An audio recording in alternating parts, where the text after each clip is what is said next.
네, 원중요골 시작하겠습니다. 두 분과 함께 하는데요. 헬마우스 임경빈 작가 모셨습니다. 어서 오세요. 안녕하세요. 왜 저래? 목 디스크? 목 디스크가 요 며칠 너무 심해가지고 어유. 부상 투혼을 좀 보여드리려고. 그러니까 제가 목 디스크를 알죠. 그 고통을. 어저께는 잠을 거의 제대로 못 잤어요. 너무 힘들어가지고. 그럼에도 이 시간에 이렇게 나와서 말 그대로 부상 투혼. 부상 네. 아유, 고생하시네. 제가 그 마음 알아요, 정말로. 투혼. 아유, 목 디스크 동지들끼리. 힘들어요. 나중에 이제 어깨가 막 내려오면 팔이 끊어. 그리고 뭐가 너무 안타깝네요. 멀쩡한 미디어 오늘의 노지민 기자 모셨습니다. 어서 오세요. 네, 안녕하세요. 겉보기에 멀쩡한 노지민입니다. 속으로는 아유, 저도 이제는 뭐 네, 술병 이런 거, 간 뭐 이런 거. 요즘에는 술병이 날 정도로 술을 잘 못 마십니다. 그렇게까지 많이 못 마시죠 요즘은. 그렇죠. 그 전에 상태가 많이 안 좋기 때문에. 아, 예. 네. 아, 예. 그러시군요. 아, 예. 알겠습니다. 네. 자, 바로 발제로 들어가겠습니다. 오늘은 안 아픈 노지민 기자 발제로 시작을 하겠습니다. 네, 저 어깨가 약간 찌릿찌릿한데 약간 나도 아프다고 말해야 될 것 같은. 네, 국민의힘 공정미디어위원회가 어제 정치심의 자백한 정연주 방심위원장 이렇게 이 제목으로 성명을 냈어요. 뭐 제목에서 알 수 있듯이 내용은 뭐 어느 정도 예상이 되죠. 그 정연주 방심위원장이 그 전날에 기자간담회를 했는데 정치심의 논란은 여야위원 추천 구조의 문제다 이렇게 말을 했어요. 근데 이 발언이 물타기다. 진정으로 정치심의가 문제라고 생각하면 지금이라도 사퇴하시면 될 일이라 이러면서 사퇴를 요구했거든요. 그래서 이 정치심의로 규정한 근거가 뭔가 보면은 크게 두 가지입니다. 우선 김어준의 뉴스공장 심의를 미미하게 했다. 이게 프로그램이 폐지돼도 끝나지 않는 솜방망이였다. 네, 그렇죠. 그리고 국민의힘이 민원이 많은 건 민노총 언론노조가 방송 장악하고 있기 때문이다. 이렇게 주장을 했습니다. 잠깐만 여기서 좀 하나하나 차근차근 밟아가야 될 것 같아요. 네. 일단 첫째. 정치심이라고 하는 어떤 이게 구조의 문제가 있다고 정연주 방심위원장이 이제 먼저 얘기를 한 거잖아요. 그렇죠. 어떤 취지의 얘기예요? 좀 소개해 주시면. 그러니까 정치심의라고 한 걸 뭐 자백했다라고 표현을 했는데 사실 이 구조적인 문제를 얘기를 한 거거든요.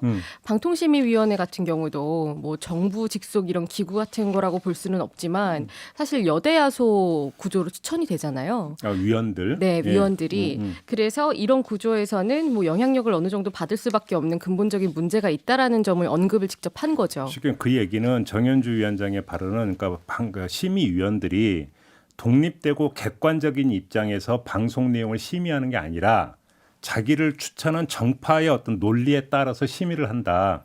그 구조의 문제가 있다. 이런 취지의 뭔가 주장입니까? 그렇죠. 구조적으로는 그런 한계를 안고 있다는 점을 언급을 한 건데. 정연주 위원장은 예. 근데 이제 국힘은 그럼 당신은 이제 이렇게 된 겁니까? 네, 당신은 그렇지 않느냐, 당신도 그렇게 뭐 임명되지 않았느냐라고 하면서 물타기라고 했는데 이제 누가 물타기를 했는지 봐야겠죠. 그래서 우선 그 국민의힘 성명 중에서 우리 민원이 많은 건 언론노조 때문이다라고 말한 부분이 있잖아요. 그런데 이것도 어떻게 보면 일종의 자백이기도 하거든요.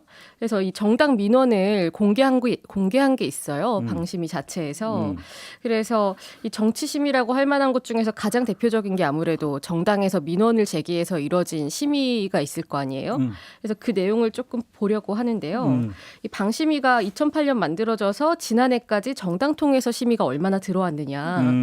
지금 저기 그래프가 뭐 숫자는 잘 안 보이시겠지만 추이를 보시면은 급증을 했는데요. 그쵸. 어느 시점부터? 2014년부터 조금씩 있다가 2017년에 우측으로 큰 폭으로 한번 오르고 그리고 뭐 작년 같은 경우는 뭐 거의 그 전이랑 비할 바 없는 정도로 크게 급증을 했어요. 저 정도면 거의 수직으로 이륙하고 있는 거예요. 그렇죠. 가장 많이 지금 눈에 띄는 게 2017년 뭐 박근혜 정부와 문재인 정부의 그런 교체 시기고 또 이제 지난해 같은 경우도 마찬가지일 거고요.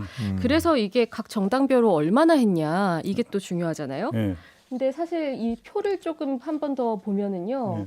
이 정당별로 각 해마다 민원을 얼마나 접수했느냐 정리한 표가 있어요. 근데 이걸 보면은 사실 이 급증세는 국민의힘 덕분이었다라고 볼 수밖에 없는 게 방심위로 국민의힘이 많이 이제 달려갔다. 그렇죠. 이게 정당별로 쭉 해놓은 걸 보면은 지금 가장 급증했던 2017년을 보면 국민의힘 한 정당에서 803건을 민원을 접수를 했습니다. 민원을 제기했고요. 1년에? 예, 한 해 동안에요. 와. 민주당도 그 이후로 많긴 했지만 102건.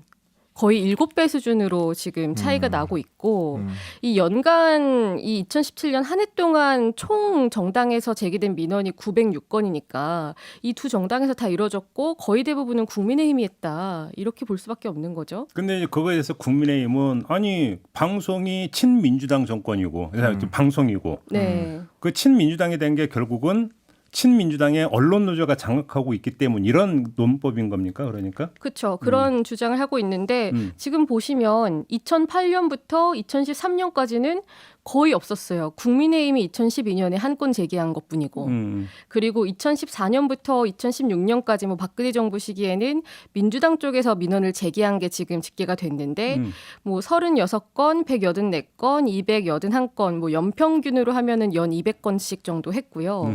그러다가 큰 규모로 이렇게 아예 규모 자체가 커진 게 국민의힘이 본격적으로 민원을 제기하면서 그리고 특히 지난해 같은 경우는 윤석열 정부로 교체가 된 시기잖아요. 그러니까, 근데 1369건의 민원을 국민의힘이라는 정당 한 곳에서 제기를 했습니다. 이 표를 보면 그러니까 박근혜 정부 때 보면 야당이었던 더불어민주당이 많이 상대적으로 그렇죠. 많이 제기를 했고 민주당만 집계됐죠. 지금 저 그렇죠. 시기에는. 그리고 문재인 정권 때는 오히려 이제 국민의힘이 압도적이었고 네. 그 이야기를 하면 그 정권이 어디냐에 따라서 야당이 집중적으로 방심위로 달려간다. 그렇죠. 그 얘기는 그래서 방송이 여당 편향이다 보니까 나타나는 현상이다. 그렇게 뭐 이런 얘기가 주장을 되는 할 거. 수는 있죠. 예. 그런데 지금 박근혜 정부 시기에 민주당 쪽에서 이렇게 민원을 제기한 거는 확실히 문제적이라고 볼 수 있죠. 하지만 숫자가 너무나 그러니까 숫자의 차이가 그렇죠. 크네요. 그렇죠. 너무 크죠. 그리고 그 전에 뭐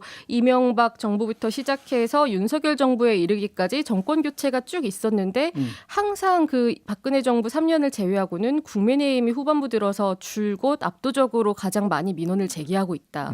이게 과연 언론 노조의 장악 때문이냐. 그리고 뭐 언론 노조가 무슨 정치 세력화된 것처럼 거론이 되는 경우가 있기는 한데 사실 교섭대표 노조로 공영방송에서 지위를 가지고 있다는 거는 뭐 가장 많은 구성원들이 가입한 노조라는 거잖아요. 그런데 그 지위가 뭐 이렇게 정권에 따라서 계속 바뀌었던 거는 아니거든요. 근데 여기서 참 우리가 좀 디테일하게 들어가면 네. 그래서 문재인 정부 때 국민의 야당이었던 국민의힘에서 집중적으로 방심위에 제기를 했는데 네. 그 제기 대상 방송사가 이른바 공영방송사에 집중되어 있느냐 아니면 그렇죠. 종편도 꽤 많이 포함이 되어 있느냐에 따라서 사실은 성격이 달라지는 거거든요. 달라질 수 있죠. 그렇죠. 그런데 이게 사실은 뒤에 가서 얘기를 좀 하려고 했는데 이게 국회 과방위에 방심위가 제출한 자료가 있었어요. 네. 국민의힘이랑 뭐 민주당이 집중적으로 민원을 제기한 방송사가 뚜렷하게 차이가 나기는 합니다. 뭐 국민의힘은 MBC에 156건, TBS에 230건, 민주당은 TV조선에 107건, 채널A에 68건. 결국은 우리가 익히 예상한 대로 네, 지금 거의 데이터가 그 나오고 있는 결과대로. 거잖아요. 그렇죠. 그러니까 우리 정파의 반대 정파 쪽에 편향돼 있다고 생각하면 일단 무조건 방심위에 이제 달려간다. 이런 얘기잖아요. 그래서 그 구조적인 문제를 뭐 해소하자는 이야기가 계속 나왔고 뭐 방심위원장 입장에서 그 문제를 시인을 한 건 뭐 당연한 이야기를 한 거다라고 볼 수는 있는데 그래. 과연 이걸 문제로 국민의힘이 뭐 계속 야권 편향적이라고 주장을 한다거나 아니면 지금 정현주 심의위원장이 물러나면 될 일이다라고 주장할 수 있느냐는 다른 문제인 거죠. 그렇죠. 그거는 예를 들어서 그러니까 정현주 위원장의 문제는 그런 방심위의 심의가 네. 되게 왜곡됐고 그 왜곡된 것이 정현주 위원장의 아주 그 주도적인 역할 때문이라면 문제를 제기할 수 있겠죠. 그럴 수 있죠. 근데 지금 노지민 기자가 이제 쭉 보여줬던 어떤 이 흐름대로라면 그건 위원장하고는 별개의 문제잖아요. 지금 그렇죠. 나타나고 위원장은 있는. 그동안 계속 바뀌어 왔고요. 그리고 오히려 연도별로 보면 가장 폭발적으로 많이 늘어나는 특기할 만한 해가 두 번인데 2017년하고 2022년이거든요. 정권 교체기이기도 하고 동시에 대선이 이루어졌던 해에 네. 집중적으로 많은 문제 제기가 있었다. 그러니까요. 그만큼 이제 정치적인 성격을 많이 띠고 있다는 걸 보여주는 것 같습니다. 그러니까 저는 여기서 한편으로는 이해되는 측면도 있다고 생각을 해요. 그러니까 방송심의위원회에 달려간다는 것은 방송 내용이 공정하지 못하다라는 판단 때문이잖아요. 그 그렇죠? 공정성에 대한 것도 사실 좀 논란이 있죠. 근데 이제 문제는 공정하지 못하다라는 판단은 항상 자기 입장에서 보게 돼 있다는 거예요. 이것이. 그다음에 정당이 앞장서서 나서는 이유도 저는 헤아릴 수 있다고 생각해요. 왜 그러냐면 보통 사람이 별로 관심도 없고 그다음에 찬반으로 갈리지 않은 사안에 대해서 공정하다 공정하지 않다라는 논란은 거의 붙지를 않아요. 그죠? 그러니까 특정 보도가 공정성 논란에 휩싸인다는 것은 이미 그 보도를 통해서 전하고 있는 내용이 정치적 쟁점이 된 경우가 거의 대부분이라는 거죠. 왜냐하면 정치적이라고 하는 표현을 어떻게 쓰냐면 어떤 특정한 이슈나 사안이 정치 문제가 되는 것은 그거에 대한 찬반이 갈려서 우리와 그들로 갈라졌을 때 비로소 그게 정치적 쟁점이 된다고 하거든요. 그러니까 그 우리와 그들로 갈라지는 것에 맨 앞에 있는 게 정당이니까. 그러니까 정당 입장에서 저 방송 내용이 좀 공정하지 않다라고 문제의식을 저는 느낄 수 있다고 생각을 해요. 그럴 수는 있죠. 있죠. 그러니까 저는 메커니즘이 그런 점에서 이해할 수 있는 부분은 분명히 있다고 생각을 하거든요. 왜냐하면 정당에 당연히 정파적 시각에서 보지 않겠습니까? 정당이 객관적 시각에서 보려고 하겠습니까? 자기들 입장에서 보려고 하겠죠. 다만 그걸 왜 방심위에 민원으로 제기하느냐. 문제는 네. 거기서 근데 제가 볼 때는 정도의 문제가 있는 것 같아요. 정도의 문제가. 이게 습관성이냐 정말로 이거는 아니다. 정말로 이건 아니어서 이건 분명히 정리하고 넘어가야 되는 아주 그 특별하고 간헐적인 부분이 아니라 거의 습관성. 아까대로라면 국민의힘에서 제기한 거면 하루에 2건 이상이잖아요. 그렇죠. 1년 365일이니까. 1000건이 넘는 해도 있었으니까 하루에 3건씩 제기한 때도 있다는 얘기죠. 작년 같은 경우는 전체 네. 이제 숫자로 하면 전체 평균으로는 그렇습니다. 그럼 이건 거의 습관성이라고 봐야 되는 거죠. 그러니까 지금 뭐 뉴스공장이 성명에 또 특별히 언급이 됐잖아요. 뉴스공장 민원 같은 경우는 뭐 방심위 사무처에서 거의 매일 민원이 들어온다. 이걸 좀 감당할 수 없을 정도로 들어온다라는 반응까지 나왔던 그 프로그램인데 그렇기 때문에 심의도 많이 이뤄졌고 그래서 논의도 많이 이뤄질 수밖에 없는 프로그램이긴 했거든요.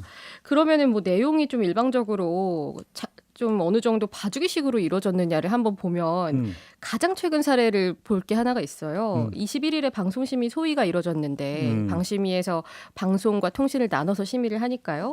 그런데 지난해 7월 뉴스공장에서 김어준 씨가 윤석열 정부는 한 적도 없는 탈원전을 바보짓이라며 재생에너지 비중 낮추고 원전 비중 높이는 이 어떤 선진국도 하지 않는 정책을 들고 나왔다. 그러니까 윤석열 정부가 문재인 정부 때 탈원전을 하지도 않았는데 이걸 비판하면서 이런 원전 관련 정책을 펼치고 있다라는 취지로 발언을 한 거예요. 우선 뭐 이렇게 거친 표현이 있었다라는 부분에는 사과한다라는 입장을 제작진이 밝혔고 그래서 이게 결과가 어떻게 나왔느냐. 주의가 나왔거든요. 이거는 법정 제재입니다. 행정지도가 아니고 이게 주의 3명, 문제없음 2명이었는데 왜 그런 논리가 있었냐면은 이 국민의힘 추천위원들이 한 발언들을 좀 볼만해요. 이 신한울 3, 4호기 건설이 중단되는 등 탈원전 정책이 진행됐다. 그러니까 탈원전이 없었다고 하는 건 문제라는 거고 또 다른 위원은 탈원전이라고 생각한 모든 국민을 바보로 만든 거다라고 말을 했는데 사실 문재인 정부 때 탈원전 정책이 이루어졌느냐에 대해서는 오히려 뭐 환경 관련해서 탈핵 주장하는 단체 쪽에서도 탈원전 없었다. 제대로 정책이 이루어지지 못했다라고 비판을 하는 측면도 있는 거고 그렇기 때문에 해석의 영역이라고 볼 수 있는데 이게 사실과 다르다고 단정을 하면서 문제가 있다. 법정 제재 결정으로 이어진 거죠. 네. 사실 이런 내용들은 어떻게 보면 이제 뭐 지금은 이미 방송을 안 하고 있는 프로그램이긴 하지만 김어준 씨가 일종의 이제 비평을 한 내용이잖아요. 그러니까 탈원전을 본격적으로 추진한 적이 없는데도 그거에 대한 이제 반대급부로 재생에너지 비중을 높이고 원전 비중을 높이는 정책을 추진하고 있다. 선진국 중에서는 이런 정책하는 데가 없다라는 얘기인데 사실관계에 대해서는 이제 꼼꼼하게 따져볼 필요는 있겠습니다만 전반적으로 이제 비평에 대한 내용을 가지고 이제 법정 제재까지 가져가는 게 옳으냐? 그러면 이제 정현주 방심위원장의 말대로라면 결국 이제 방심위원들의 구성상 뭐 야당에 편향된 방심위원들의 숫자가 어느 정도 확보되면 그걸로도 법정 제재를 줄 수 있다는 게 되는 셈이기 때문에 그러니까 이제 이런 부분들에 대해서는 뭐 여러 가지 좀 고민해볼 지점들이 좀 있는 것 같습니다. 그러니까 여기서 이제 뭐 특정 어떤 그 방송 내용 사례를 가지고 여기서 이제 뭐 옳고 그름을 따질 그럴 필요까지는 이제 없다고 보는데 혹시 여러분 이런 생각을 해보세요. 미국에서 보면 폭스뉴스는 뭐 트럼프 편이고 CNN은 반 트럼프고 뭐 이런 얘기 우리가 일상적으로 외신에서 예. 접하잖아요. 그러니까 우리의 정서로 보면 이거 말이 안 되는 거잖아요. 그러니까 미국은 전부 다 편향 방송인 거잖아요. 그죠? 그렇죠. 정치색이 너무 뚜렷한. 근데 왜 그런가라는 생각 혹시 해보셨어요? 왜 그러냐면 미국은 제가 해를 정확히 기억을 하는데 미국 연방통신위원회가 이른바 공정성 독트린을 폐기를 했어요. 네. 그래서 방송은 공정성을 반드시 견지해야 된다라고 하는 의무 규정을 폐기를 해버린 거예요. 그러니까 신문과 똑같이 방송도 특정 후보를 지지할 수 있고 그래서 어떤 정파적 시각에 따라서 자기들이 논조를 펼 수 있는 길을 열어준 거예요. 연방통신위원회에서. 단 공영방송을 빼고 상업방송의 경우는 그게 가능하도록 그게 공정성 독트린이라고 부르는데 그걸 폐기를 한 거거든요. 그렇기 때문에 나타나는 현상이에요. 이게. 제가 볼 때는 그러니까 이런 방안을 근본적으로 저는 이런 방안을 찾을 수도 있다고 보는데 문제는 그럼 미국의 현실을 대한민국에 그대로 갖고 올 수가 없죠. 그렇죠. 예를 들어서 그렇게 된다면 KBS나 MBC와 같은 공영방송은 몰라도 뭐 종편이나 이런 데 같은 경우는 민영방송이니까 그러면 당신들 하고 싶은 대로 다 해봐. 이렇게 한다 치더라도 중요한 거는 미국에는 폭스가 있는 반면에 정반대 CNN이 있기 때문에 미디어 간의 균형이 형성이 되어 있어서 공정성 독트린을 폐기를 하더라도 여론시장에서 어느 한쪽으로 완전히 쏠려가는 현상이 발생할 수가 없는 거죠. 시장 구조가 또 일정하게 견제와 균형이 되어 있는데 그러면 우리나라에 진보 종편이 있느냐라는 거예요. 없잖아요. 응?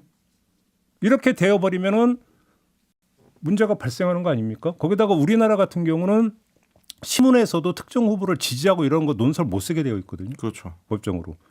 그러니까 놓고 보면 저는 그런 점에서 방송을 어디까지 잡아놓고 있어야 되는가에 대해서 사실은 근본적으로 이야기를 할 때가 됐다고 저는 개인적으로는 그렇게 생각을 해요. 그런데 그렇죠.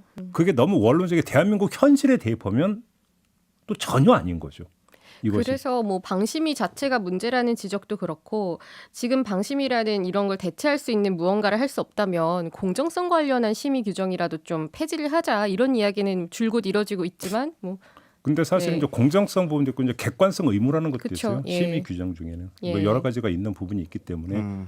근데 문제는 그것이 거의 우리나라에 있어서는 뭐 그 거의 일정하게 독점까지는 아니지만 과점의 어떤 그 기회를 열어주는 게 방송 인허가 있기 때문에 거기서 공정성이라고 하는 것들을 그 풀어줘 버리면 문제가 발생을 하는 거죠. 그래서 제가 지금 미국의 경우로 말씀을 드립니다. 네, 네. 미국이랑 우리나라랑 항상 이렇게 뭐 바로 대입을 할 수는 없는 그런 구조들이 있는데 일단 오늘 관련 사안으로 또 다시 돌아보면은 이게 방송심의라는 걸 통해서 프로그램의 그런 문제들을 좀 시정을 하고 좀 어느 정도 공정하다기보다는 좀 객관적이고 그리고 보도 윤리에 맞는 것들을 해나가자는 거잖아요. 그런데 이렇게 특정 프로그램이나 아니면 특정 방송사 대상으로 좀 의도적이라고 자의적이라고 볼 수 있는 심의가 막 집중이 돼버리면 심의를 몇 건 받았다라는 게 이 프로그램에 대해서 제대로 평가할 수 있는 기준이 될 수가 없는 거죠. 근데 제가 볼 때는 가장 핵심적인 문제는 저는 그거라고 봐요. 그러니까 정당이 나서 가지고 방송 심의를 요청하고 이러는 것들이 갖고 있는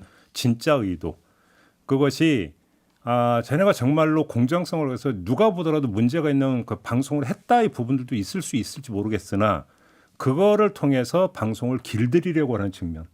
오히려 이게 더 큰 의도라고 봐야 되는 거 아닌가요? 사실 저도 그 말씀을 좀 드리고 싶었는데 최근에 이제 정치인들이 언론 대상으로 이제 고소고발하는 경우들이 예전에 비해서 압도적으로 많아졌는데 그걸 두고 이제 소위 입막음용 소송이라고 많이들 얘기합니다. 근데 이제 방송통신심의위원회에 그 민원 제기를 할 때도 비슷한 일들이 많이 벌어지는 게 제가 뭐 현업으로 방송 작가 할 때도 소위 이제 정당의 미디어국 사람들하고 이제 만날 때가 있었어요. 이제 미디어 담당자들하고 얘기를 해보다 보면 민원 제기 가장 많이 하는 것 중에 하나가 여론조사 내용을 방송에서 전달을 하면서 고지해야 되는 내용을 빼먹는 거를 맞아요. 유독 많이 전다는 거야. 그러니까 왜냐하면 그거는 본인들이 가장 명확하게 문제 제기를 할 수 있는 팩트이기 때문에 그렇죠. 이거 빼먹었다라고 이제 문제 제기하는 게 제일 많고 자기들도 그것만 집중적으로 들여다보는 경우가 있다. 근데 심지어는 뭐 저는 이제 얼마 전에 어떤 일도 있었냐면 다른 프로그램에 나가서 이제 비평할 때 그때 이제 화물연대 파업 관련해가지고 여론 지형이 이제 5대5로 팽팽하게 맞서고 있다라고 얘기를 했는데 여론조사 고지를 왜 안 했느냐라고 문제 제기를 했다는 거예요. 물론 이제 그거는 이제 기각되긴 했지만 아니 이거는 관용적 표현으로 여론이 팽팽하게 맞서고 있다는 얘기를 하려고 이제 5대5라고 한 건데 그게 여론조사 내용을 전파를 하면서 왜 내용 고지를 안 했느냐 어느 여론조사 기관에서 했는지를 왜 얘기를 안 해주느냐라고 하면서 거는 정당들이 있다는 겁니다. 그거는 사실은 어떻게 보면 그냥 핑계를 찾을 뿐이지 실제로는 방송 내용에 대한 어떤 공정성을 깊이 있게 들여다보기보다는 뭐 어떻게든지 간에 하여튼 뭔가 좀 이제 태클을 걸어서 부담을 느끼게 하고 싶다. 제작진한테 그런 부담을 느끼도록 하고 싶다는 의지만 좀 부각이 되어 있는 것 같아서 좀 문제다. 쓸데없는 얘기 하나만 해도 돼요? 계속 쓸데있는 이야기를 하신 네네네, 건가라고 많이 그러면 하셨으니까 싸우자는 거겠죠. 한 2% 정도 하셔도 됩니다. 농담입니다. 왜냐하면 그 얘기 했길래 네. 여기서 라디오에 비애가 있는 거 아세요? 라디오에 비해요? 아니 TV는 예를 들어서 이제 그 맞아요. 그래프를 붙여주면 되죠. 그 밑에다가. 화면으로 그냥 맞아요. 화면으로 대신해도 되거든요. 네. 근데 라디오는 다 읽어줘야 되죠. 읽어줘야 됩니다. 그렇죠. 그리고 라디오에 비애거든 사실은. 이거 TV하고 라디오 형평성 안 맞아. 그렇지 않나요? 시간이 그만큼 흘러가는 거니까. 그리고 요즘은 이제 보이는 라디오로 유튜브 같이 보시는 분들이 많아가지고 그래프 띄워드리니까 사실 큰 문제가 없는데도 어쨌든 그럼에도 주파수로 듣는 분들을 위해서 해야 되니까. 그나마 이제 그나마 조금 약간 제도가 그 사이 이제 약간 바뀌긴 했죠. 완화가 좀 됐죠. 완화가 그래도. 되긴 했어도 네. 저는 그거 보면서 꼭 이렇게까지 해야 되나 생각을 좀 들긴 들었었어요. 네. 그러니까 이게 뭐 사실 문제는 청부심의인 거잖아요. 그렇죠. 뭐 정치심이다 뭐 이런 식으로 이야기를 하는데 청부심이고 그리고 그래서 정치권에서도 뭐 민주당이 20대 총선 때 뭐 정치심의 배제를 위해서 방통위 구성이나 심의 규정 대폭 수정하겠다고 공약했는데 추진이 안 됐고 그리고 국민의힘은 그냥 오히려 정치적 구조 문제라고 하는데 당신이 나가라라고 하는데 그럼 정현주 위원장이 나가고 나면 어떤 일이 있겠습니까?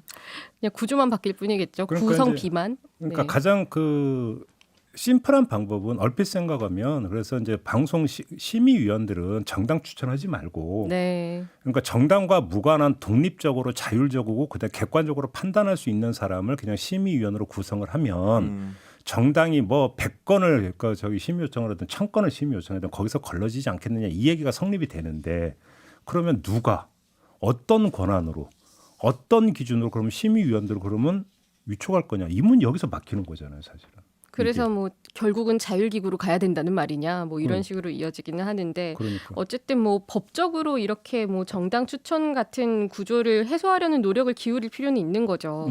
그래서 이거 어제 좀 방송 준비를 하다가 그럼 지금 뭐 관련해서 법안이 뭐가 나와 있나 좀 궁금하더라고요. 그래서 봤더니 뭐 진선미 의원안 같은 경우는 방심위 구조 자체는 그냥 일단 두고 거기에 이제 전문 분야와 경력의 다양성, 청량성을 고려하게 하고 특정 성별이 위원 3분의 2 초과하지 않는다 이런 조항을 추가하자라는 게 하나가 있고 성별. 네. 그러니까 지금에 있는 구조에서 조금 부가 조항을 넣는 거죠. 근데 이제 그거는 이제 우리 지금 그 네. 이야기 맥락하고 약간 그쵸. 다른 얘기고. 그래서 재밌었던 건 박대출 국민의힘 의원안 심의위원 중에서 지금은 위원장을 호선하게 돼 있는데 그게 아니라 심의위원장을 대통령이 임명하고 국회 인사청문회를 거치도록 하자. 그러니까 오히려 지금보다 더욱 더 정치적인 뭐 영향력을 뭐 높이자 뭐 이런 방향으로 발의를 한 게 있더라고요. 그러니까 항상 딜레마는 그거인 것 같아요. 그러니까 이제 결국은 방송의 내용 심의도 일종의 규제잖아요. 규제라고 놓고 본다면 그 방송을 규제한 결과는 국민의 여론 시장에 엄청난 영향을 미치기 때문에 심의위원들의 인선 과정은 되게 그러니까 중요한데 근데 그냥 임의적으로 그 누구한테 맡길 수가 없는 거라면 그럼 결국 국민의 대표 기관으로 가야 되는 거고 그럼 국회밖에 없으니까 그렇죠. 항상 이 어떤 그 무한궤에 대해서 벗어나지를 못하는 거죠. 그러다 보니까 결국은 어찌 보면 정쟁의 가장 어떤 핵심적인 어떤 장이 되어버리는 게 방심위가 되어버리는. 결국 사실 대안 찾기가 쉽지가 않은 부분이 있긴 있는 것 같긴 해요. 그 대안의 맹점을 이렇게 활용을 한다는 걸 떳떳하게 이야기를 그러니까요. 하는 거는 분명히 저는 견제가 그런 돼야겠죠. 점에서 이제 네. 정당이 어느 정도로까지 그러면 양식을 보여주느냐의 문제는 좀 남는 것 같다. 네. 그렇죠? 그러니까 정치적으로 정치권에서 해결할 수 있는 문제를 이렇게 뭐 방송 관련한 그런 기구까지 이어간다는 거의 문제인 거죠. 그렇죠. 그리고 어떤 우리가 이제 그 여론 시장이라고 하는 것은 정당 입장에서 특정 방송사의 특정 보도 내용이 그 아니라고 한다면 그것이 꼭 방심위로 달려가는 것만이 아니라 여론 시장에서 또 맞붙는 것도 하나의 방식일 수 있잖아요. 그렇습니다. 대변인이 해서 이거 보도 잘못됐다라고 그래서 하면서 토론을 하거나 이럴 수도 네. 있는 거잖아요. 그것이. 왜 꼭 또 방심위로 달려가야 되느냐. 뭐 고소 고발까지도 하고 뭐 방송사에 항의 방문도 하는데 그러니까. 이건 이 제도를 이용해서 아까 헬마가 말씀하신 것처럼 뭐 괴롭히기 위해서 이렇게 너무 많이 하는 거 아니야라는 의심을 자초하고 있죠. 알겠습니다. 네. 자 이렇게 마무리하고요. 이번에는 우리 아픈 헬마의 발제를 좀 들어보도록 하겠습니다. 지난 22일에 그 해외 언론들이 우리 인터넷 커뮤니티에서 굉장히 좀 화제가 됐는데 왜냐하면 22일에? 주요 외신들 중에 몇몇이 천공이라는 오. 주제를 다뤘기 때문입니다. CHEON GONG 천공 발음 나는 대로 이제 쓴 거예요. 예. 이런 식으로 이제 활용하는 이제 매체들이 좀 몇몇 나왔는데 특히 영국의 유력 일간지인 이제 더 타임즈에서 다룬 게 화제가 많이 됐습니다. 그러니까 뭐 물론 최근 들어서는 외신들도 우리 정치권의 이슈에 관심이 굉장히 많고 한국에 대해서 관심이 많기 때문에 한국을 보도하는 일이 이제 뭐 그렇게 특이한 일은 아닌데 천공을 직접 다룬 거는 제가 어제 검색해 봤을 때는 거의 처음이더라고요. 근데 저는 궁금한 게 네. 해외 언론이 천공을 소개하면서 직업을 네. 뭐 티처 이렇게 했나요? 아, 매체마다 조금씩 다른데 타임즈 같은 경우는 네. 수스세이어라고 이게 뭐 저도 처음 들어본 단어인데 보니까 점쟁이더라고요. 점쟁이. 아 예. 점쟁이. 그리고 이제 홍콩의 유력 매체 SCMP, 그러니까 사우스 차이나 모닝 포스트 같은 경우는 프로핏이라고 해가지고 이건 예언자. 예언자 뭐 이런 식으로 직업을- 매체마다 조금씩 다르게 다릅니다. 전 그게 궁금해서 여쭤봤어요. 네, 뭐 사실 이제 우리 언론에서 확인한 공식적인 어떤 호칭이라고 할까요? 이제 우리 법원에서 확인한 호칭인데 사이비 교주도 있는데 그렇게 이제 직접적으로 다른 매체는 없더라고요. 어쨌든 그 천공에 대해서 더 타임즈가 보도를 하면서 제목을 이렇게 달았습니다. 한국의 대통령 윤석열은 점쟁이가 나를 조정하지 않는다고 주장한다. 라는 내용인데 그러니까 이제 의혹이 그렇게 제기가 되니까 나는 점쟁이의 조정을 받는 사람이 아니다라고 이제 대통령실에서 해명한 내용을 제목으로 뽑았습니다. 그러면서 제가 말씀드렸던 것처럼 이제 점쟁이라는 직접적인 단어를 수식으로 사용했고 그리고 지금 보시는 것처럼 천공의 유튜브 영상을 캡처해가지고 헤드라인에 이제 사용을 해서 이거 보면서도 좀 그 깜짝 놀라신 분들 많아요. 왜냐하면 왼쪽 위에 이제 더 타임즈라는 타이틀이 붙어 있다 보니까 야 이게 해외 매체에서도 이렇게까지 깊은 관심을 가지는 주제가 되었구나라는 탄식을 하시는 분들이 많았는데 다만 이제 좀 특징의 차이가 좀 있었던 게 더 타임즈하고 제가 오늘 좀 비교를 해드리고 싶은 게 이제 사우스 차이나 모닝 포스트인데 SCMP 그러니까 홍콩 매체다 보니까 그 동안에도 한국 문화나 뭐 한국의 웹툰 산업, 한국의 아이돌 산업 같은 서브컬처 문화에 대해서도 굉장히 좀 깊이 있는 이해를 보여줬던 게 SCMP라 한국 특파원을 통해서 직접 기사를 작성을 했습니다. 그러다 보니까 기사의 깊이나 뭐 분량이나 한국 정치에 대한 이해도 같은 게 뭐 더 타임즈보다는 훨씬 높고요. 그래서 주로 이제 초점을 맞춘 게 박성준 민주당 대변인의 뭐 비판 내용 그리고 윤한홍 국민의힘 의원의 반박 이런 식으로 주로 한국 정치권에서 이루어지는 논쟁을 중심으로 다뤘고요. 그거는 이제 육참 총장 공관 방문이냐 아니냐 그 이제 국회에서 벌어진 그렇습니다. 설전. 네. 그 사안에 이제 초점을 더 이제 깊이 맞춰서 뭐 김종대 전 의원이라든지 부승찬 전 대변인의 이제 폭로 내용 같은 것도 좀 자세하게 소개하고 남영신 전 육참 총장이 이제 이 사안을 어떻게 다루고 있는지 이런 태도를 소개하고 주로 이제 정치권 주변의 충돌 양상들에 초점을 많이 맞추고 이제 소개하는데 이제 주로 그러면 한국에서 이런 일이 벌어지고 있다. 천공이라는 사람을 둘러싸고 이런 일이 벌어지고 있다는 게 소개 기사예요. 그리고 대부분이? 정치적 배경과 의미가 뭐다. 그래서 생각보다는 꽤 깊이가 있는. 이제 왜냐하면 이제 박찬경 기자가 이제 작성을 한 기사인데 이분이 그 프랑스의 AFP에서 한 30여 년 정도 한국 특파원으로 한국 지국에서 일했더라고요. 그러니까 이제 한국상에 대한은 당연히 한국이니까 잘 아는데 그걸 외신에 어떻게 소개할지에 대해서도 이제 이 잘 아는 사람이 하다 보니까 내용 자체는 거의 한국 기사에 준하는 수준. 저는 이제 그렇게 평가를 했는데 오히려 더 타임즈는 워낙에 좀 공신력이 높은 이제 유력 매체임에도 불구하고 관심을 가지는 초점이 약간 다릅니다. 그 더 타임즈는 주로 주술사라든지 뭐 이제 미신이라든지 무속신앙이라든지 이런 어떻게 보면 이제 서양 사람들이 봤을 때 서구 사람들이 봤을 때는 동양의 신기한 일이 이제 한국 정치권에서 벌어지고 있다. 관심이 간다. 호기심이 간다. 이런 쪽에 조금 더 초점을 맞추고 기사가 좀 작성이 돼 있었습니다. 그러니까 쉽게 하면 이제 근데 아무튼 모두가 세상에 이런 일이 이런 모드로 지금 보도한 걸로 봐야 되는 겁니까? 더 타임즈가 오히려 세상의 모든 일이 쪽에 가깝고요.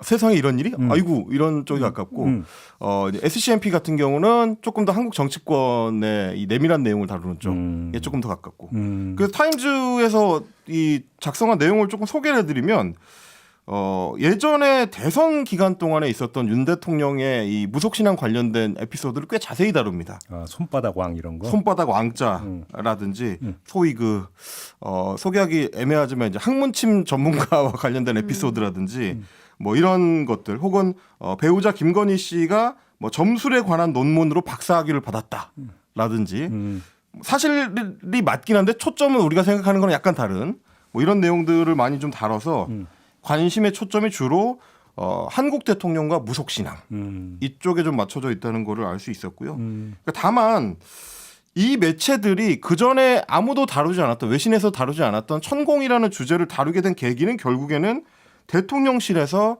언론인들을 고발한 거였습니다. 아, 예, 예. 그 조치가 없었더라면 지금까지처럼 아마 다루지 않았을 텐데 결국 이 매체들도 흥미는 가지만 이 사안을 다루기 위한 핑계로 결국에는 언론 매체와 언론사 기자들을 대통령실이 직접 고발하는 거예요. 한국일보 뉴스토마토 기자 말씀하시는 거죠? 그렇습니다. 그거를 이제 어떤 연결고리로 삼아서 한국의 세상에 이런 일을 이제 보도할 수 있게 됐다. 이렇게 좀 말씀을 드려야 될 것 같고 그러니까 결국 돌아보면 대통령실이나 혹은 윤 대통령의 이 사안에 대한 어떤 대응 방식이 과연 사안의 이 파급력을 줄이는 데 도움이 되는 것이냐. 이제 국내 매체한테는 뭐 어떻게 보면 일종의 입막음 소송의 역할을 기대할 수도 있겠습니다만 오히려 그걸 통해서 외신에는 더 많이 소개될 수도 있다. 긁어부스러움이다 이런 거죠. 그럴 수 있다라는 거를 좀 말씀을 드리고 싶었고요. 예. 그래서 고발당한 뉴스토마토 기자들이 냈던 그 성명 내용을 소개를 좀 해드리고 싶은데 네네. 기자들은 이 관련 증언에 대해서 해명과 반론을 듣고자 했지만 대통령실은 가짜 뉴스로 치부를 했다. 반론 요청서에 대한 회신이 고발장으로 돌아온 것에 대해 경악을 금할 수가 없다라고 했는데 수습 방안이나 해결 방안이 과연 이제 이런 방향뿐일지 외신도 묻고 있고 뭐 해당 기자들도 같은 질문을 하고 있다. 뭐 이 말씀 좀 드리고 싶습니다. 제가 이제 명예훼손 소송을 여러 번 당해본 경험자로서 말씀을 드리면, 네, 그러니까 당연히 크로스 체크는 기자의 의무고, 그래서 반론을 경청해서 기사의 반론을 실어야 되는 것 또한 의무 아니겠습니까?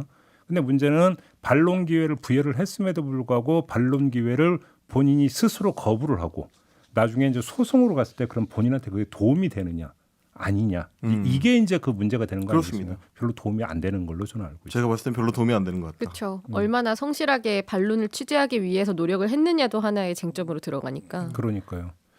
그런 점에서 굳이 이제 이 기자들이 취재 보도 과정에서 이제 대통령실의 입장을 물었음에도 불구하고 이때는 아무 이야기를 하지 않고 있다가 보도가 된 다음에 고발을 한다. 꼭 그래야 되는가? 그다음에 사실은 이건 어떤 국정과 관련된 부분이었잖아요. 그렇게 놓고 본다면 뭐 그냥 뭐 내가 대답할 수도 있고 안 할 수 있는 거 아니라 자연인이 아니잖아요. 민간인이 아니라 국정과 관련된 거라면 오히려 취재에 응할 의무가 있는 게 아니냐. 이렇게 봐야 되는 거 아닙니까? 그렇죠. 그리고 이제 저희가 언중유고를 통해서도 이제 몇 차례 그 외신과 한국 정치권의 관계에 대해서 소개를 해드렸었는데 이번에도 취재하면서 보니까 이렇게 더 타임즈 정도 되는 혹은 홍콩의 SCMP 정도 되는 유력 매체들이 우리 대통령과 무속신앙의 문제를 자꾸 취재해서 보도할수록 어쨌든 우리 대통령이 해외에 나갔을 때 공신력은 깎아먹을 수밖에 없는 거기 때문에 그렇죠. 이런 문제가 자꾸 불거지는 거 그리고 대통령실이 대응 방식에 있어서 오히려 사안을 키우는 방식으로 하는 거 그게 지금 글로벌 시대의 한국의 위상과 걸맞는지 그게 과연 우리 외교나 뭐 외교 안보 측면에서 도움이 되는 방식일지도 같이 고민할 필요가 있다. 이제 예전처럼 그냥 국내 언론을 어떻게 핸들링할 거냐, 어떻게 다룰 거냐만 초점을 맞춰가지고는 대통령실 운영하는 데 어려움이 많을 거다. 그 말씀을 좀 드리고 싶습니다. 그러니까요. 그리고 저는 하나 계속 지켜보면서 이제 그 생각을 참 많이 했는데 이번 건 이 해외 언론만이 아니라 국내에서도 사실은 뭐가 있기만 하면은 천공과 연관지어서 지금 해석하는 시각이 분명히 있잖아요. 그렇습니다. 국내에도. 네. 그러면 이거는 그 국정 운영에도 전혀 도움이 안 되는 거거든요.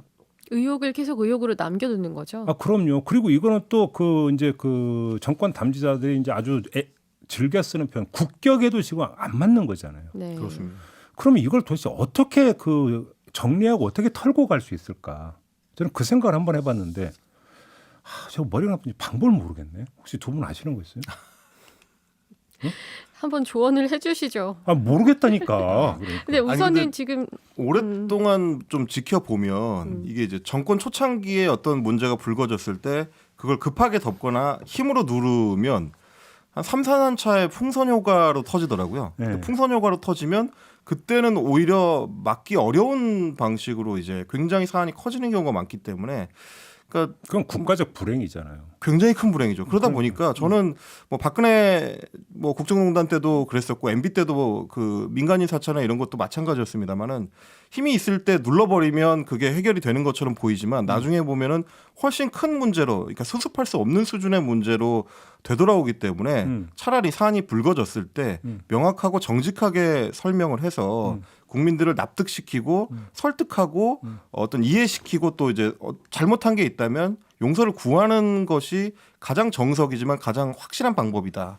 그 말씀을 좀 드리고 싶습니다. 그렇게 되기 위해서는 어차피 지금 수사가 진행되고 있어서 수사의 투명성이라고 하는 것들이 가장 핵심적인 부분인데 이제 그게 또 그 지켜지느냐. 투명성이 지켜지지 않으면 수사 결과를 내놔도 또 오히려 이제 또 그러니까 뭐냐면 다른 의혹이 제기가 될 수 있는 부분이 있으니까. 지금 뭐 특히나 지금 현재 정부와 검찰과의 관계에 대해서도 여러 의혹이 있고 그리고 항상 뭐 대통령의 그런 불행이 반복되는 이유 중에 하나가 초기에 리스크 관리가 되고 언론이 좀 더 적극적으로 보도가 이뤄졌어야 된다라고 나오는데 사실 지금은 언론의 검증 노력의 문제도 당연히 있겠지만 검증을 할 수가 없게 원천 차단해 버리는 게 굉장히 강하거든요. 그러니까 지금 이걸 나중에 어떻게 하려고 할까? 이런 걱정도 좀 되고 그럽니다. 이런 정치적 부담은 덮는다고 덮어지는 게 네. 아니고 보통 복리 이자가 붙더라고요. 복리입니까? 네, 복리입니다. 굉장히 커집니다. 아휴, 좀 답답하네요. 솔직히 좀 답답합니다. 국민의 한 사람으로서 이런 말씀을 드리면서 오늘 언중 요거는 마무리하도록 하고요. 헬마에게 요거 계속 해봐요. 이게 네네. 목 디스크에 좀 도움이 돼요. 유경험자로서 한마디 하면 네, 빨리 쾌차하시기 바라고. 감사합니다. 네, 두 분 수고하셨습니다. 네, 고맙습니다. 고맙습니다. 네, 저도 함께 물러가겠습니다. 고맙습니다.